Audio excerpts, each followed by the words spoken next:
Hello and welcome to today's episode of Platinum Talks Wealth.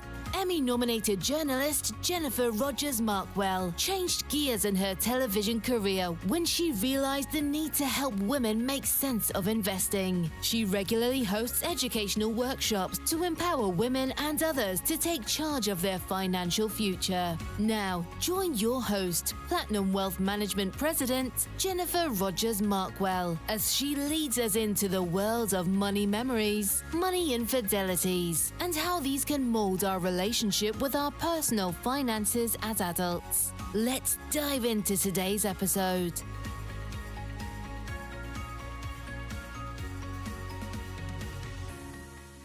Hi, and thanks so much for spending some time with us. It's Jennifer Rogers Markwell, and you're joining us on the Platinum Talks Wealth podcast. Today, we're joined by Renea Linsom. Renea, thanks so much for spending some time. Thank you so much for having me. Of course. Well, tell us who you are and why you do what you do. I am a writer and I'm also an influencer. I take care of my husband by day and write by night. So I love words. I love finding the right words. And I am, I guess, a bit of an artist. I think writing is truly an art in itself. How did you basically get on this path? I've been writing all of my life, but I finally decided to turn it into a business a few years ago. But writing has always been my core. Whenever I needed the world to get quiet, I would go in my room and just write. My mom would be like, Renea, what are you doing? I'm in my room writing or singing, but usually writing. It's for people that can't see you, like so joyous coming out of you, and you can tell that you love writing. I do. It's my quiet place. It truly is. The world is very loud and noisy, but when I write, I just feel like it's me and my thoughts, and I'm getting everything out of me, and I'm like, okay. And I feel very at peace after I've written. So, Love that. Well, what are you writing? Tell us more. well, I write for myself. Actually, I have a blog on Medium as well as on WordPress. But I also write for other people as well. So, but on a day by day, I'm always writing something for myself. If I don't have anyone to write for, I'm always writing for me, either on there, but sometimes I still write in my journal too. So I still do that whenever something really hits me, and I'm like, I need to write this down in my journal so I can remember this. I mean, Medium may not always be around, but my journals always will be. There's something to be said about a journal, right? Yes, very cathartic. Very. So can you share some of the things that, obviously you're writing for other people and writing for clients. Are you able to share either are you writing specifically business things? Are you writing personal things? Are you writing articles? For some people, it really depends on what they want. Like I have there's a magazine that I write for, and it's a faith-based magazine. So everything that I typically write for them is very faith-based because they are a Christian magazine. So it's always something of that nature. Some like it for it to be a little bit more personal for them. Of course, for me, it's always definitely personal, or it is a little bit humor, but it's my life. But I've written things also business nature, like someone needed me to write about different laws and different things. They're like, okay, I really need you to write about this because they have kind of like a banking type of business. So I wrote very much a banking type blog, and they were like, oh, this is really good. And I'm like, great, because I just really did a lot of research and just wrote it, but it was no personal at all in it. It was just very hard-nosed facts. There we go. So I've written probably all of those, but of course I love the more personal ones, the more, that I could see myself in, but it's very good to write all of those because it's a different mindset. It's a different take on saying like, okay, all right, I didn't know about this. Now I do know about this because I read about it. But, yeah. Well, and you touched on something too that I'd love to go a little deeper in. You had said it's just, it's loud, right? The world's loud. it gives you that therapeutic, psychological, like inward thing. Yes. And as a kid, people always would pick on me, especially when I was younger. And so I was like, I need to come home and I need to just write. And I would just feel like, okay, if nobody else agreed with me, I knew that I agreed with me. And I was like, okay. And it's a snapshot really in time because I still have those journals. Oh, I wow. still do. From high school, I got serious, really more serious about writing in my journal in high school. So, and I'm in my 30s now. So it's really funny to see some of the things that I wrote from, let's say, from 15 to now, because, everything in high school was about boys and clothes. And then I went to college and I said, okay, well, I started changing my thinking. And then I became like, well, I really want a great job. I really want this. I really want that. And my whole life just changed. But it's fun to look back because you're like, that's where I was at 15. Boy, crazy. And now I'm at this completely different part where I'm like, I'm happy being me. I'm loving my life. I'm loving the things that are happening. I'm like, I'm making better choices here than I was here. It's awesome. It really is. That's like a time capsule, right? It is.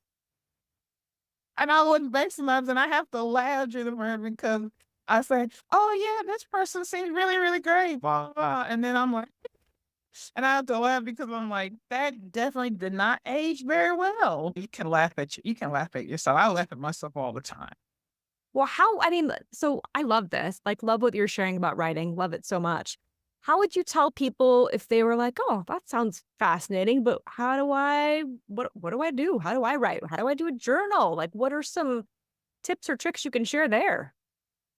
One thing I can share is do not feel like you have to, um, well, I gotta write about this. How about you just sit in front of a notebook like I have notebooks. Or if you just want to sit in front of a legal pad, just write and just flow. Just allow yourself to flow. It doesn't matter if you stay on topic. It doesn't matter if you make a bunch of run-on sentences and your syntax may be wrong. It doesn't just flow. One thing I learned in school was she would say, "Do a free write, just free write, just whatever on the top of your head, just write. That's all you do." And then later you can be like, "Oh, well, I don't like this. I want to go more in depth on this." No, never put that again ever again. That's fine, but just allow yourself to just flow. I when I write, it's never about anything specific. It's just about literally what's on the top of my head at that point. Then I may be like, well, then my mind will go, well, Renee, you didn't go into depth over here. Just go for it. And then when I'm done, I'm like, I just wrote 5 pages and I didn't realize it, but it helped. So don't feel like you have to have a blueprint for everything. Just allow yourself to flow. It's the law of allowing. Just allow it. Don't try to stifle it, but just flow. We try to sometimes be too rigid and have so much control. In writing, you don't necessarily have to have control. You can just be. I love that. I feel like that resonates with everything, right? Everything in the world, everything in your life, everything in your journey, whatever that looks like. So thank you for sharing. One thing that we ironically flows right into is kind of the topic of money in essence, right? So let's talk about money memories. What's a money memory that you had as a young person or as a, teenager, back in the day that really helped mold your relationship to money as an adult?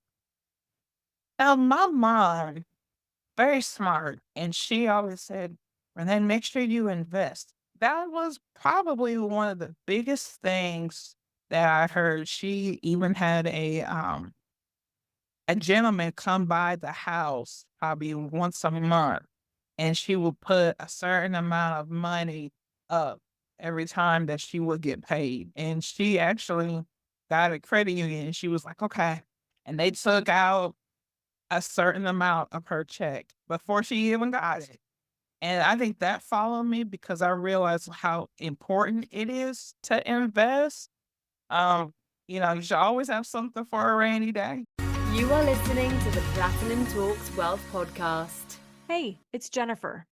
I wanted to take a quick break to remind you that you are worthy to have a seat at the table when it comes to money and your finances. We, both me and my team at Platinum Wealth Management, want to meet you where you are, whether you're starting out, starting over, or have been investing for years. Reach out to us at platinumwealth.net or call us at 775-717-0001. We'd be honored to help. And now, back to the podcast. You should always be able to have something over here to the side that you may not know it's there, but it's adding up. So that's probably the biggest takeaway. My mom was very smart, very smart. She's a baby boomer, very, very smart. What a rock star thing to tell you, right? Truly, because one thing that we hear is, oh, financial literacy, it's not out there enough. We haven't heard it. We didn't learn it from parents or grandparents. You did. Now, there's elements that I did not learn from my mom that I'm learning now, but I'm grateful. I love that she planted that seed for you. Yes. Well, another thing we like to chat through are financial infidelities. And that could be something that you experienced or you witnessed from others that you think folks could learn from. What's a financial infidelity that you're open to sharing? I can say this. I've learned the hard way that I traveled and went on a trip and I did not pay my bills before I left. It took me 2 months to dig out of the hole that I was in because I spent every last bit of my paycheck on a trip. And I said, you're never gonna do that again. And you know what? I haven't ever. I think I heard somebody say, it's when you have to pay your bills, you make sure you pay those first. If you still have money to do a trip or whatever, that's fine. But you make sure you take care of home first because I don't want to be out enjoying and then I come back and Renee doesn't have a place to live. So it's yeah, gotta make better decisions about going on trips. And I had to learn that the hard way. Thank God I didn't lose my apartment, but I had to kind of go in the hole a little bit. And then when I finally got out, I made it.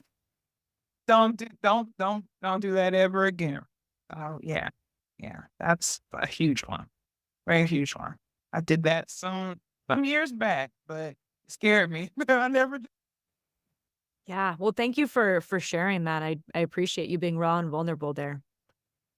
So as we start to wrap up the conversation, another thing I like to ask is what are tips and or tricks that you use to utilize money in your household? Well, one thing that I do is now my husband and I, we are on a budget.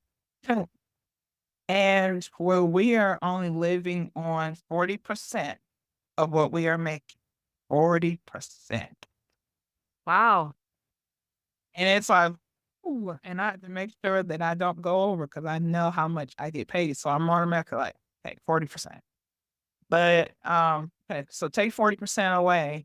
We do 10% because we tithe at our church. We do 10% tithing, but then we invest another 10%. And we have another 10% that we do for our dreams. And there's another 10%. And I think, no, wait, sorry, it's 11% for our tithing. But we constantly are asking, have we put our money up for our dreams? This paycheck. I do it every time I get paid. Now my husband's on disability, so he does his once a month. He'll do his, but we're only living on 40% of what we're making.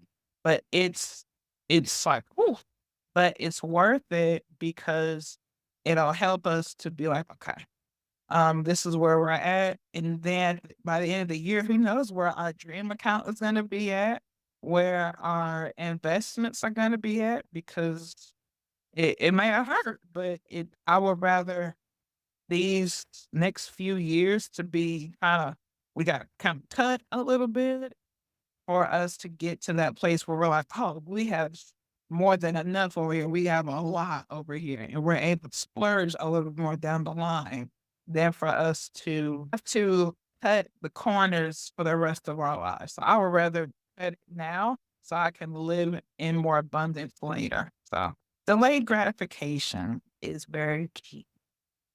So you said your dream account. Are you open to sharing what that means?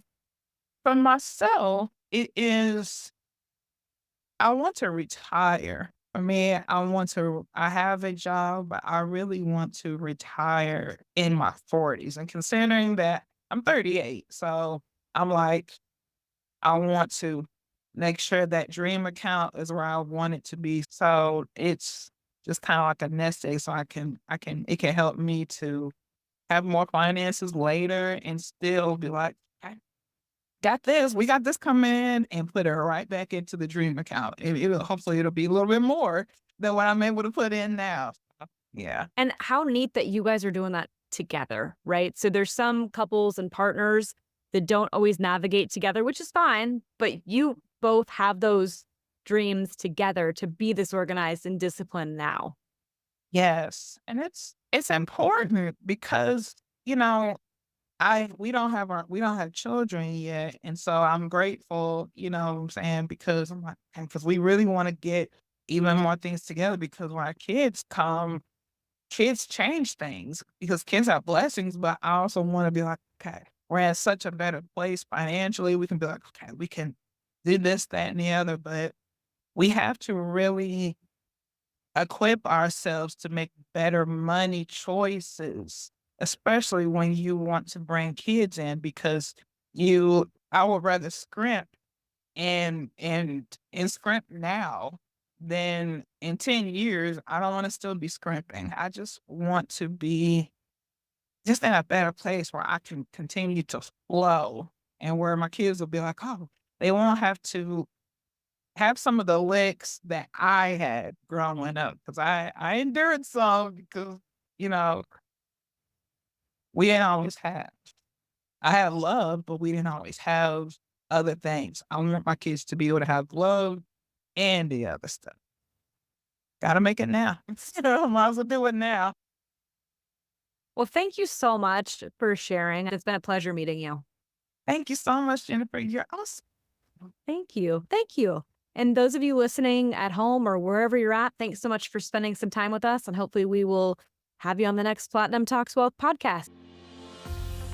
If you enjoyed today's podcast, Platinum Talks Wealth, please subscribe and share. For more information about Jennifer Rogers Markwell or Platinum Wealth Management, please visit www.platinumwealth.net. Securities and advisory services offered through LPL Financial, a registered investment advisor, member of FINRA and SIPC.